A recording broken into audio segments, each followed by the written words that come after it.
আচ্ছা, খুব গরম না মা, এসিটা চালিয়ে দিই বলুন।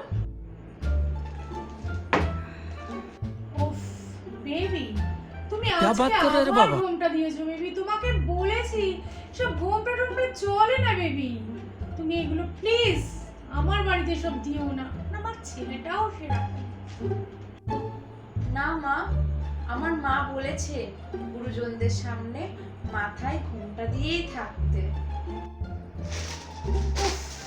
প্লিজ মা মা বলো না, মাম্মি বলো, mummy. No, no, no, no. না মা, আপনাকে বলছি মামি তো বলতে পারবো না, আপনাকে বলে আমি মাই ডাকবো, ওটাই ভালো আছে।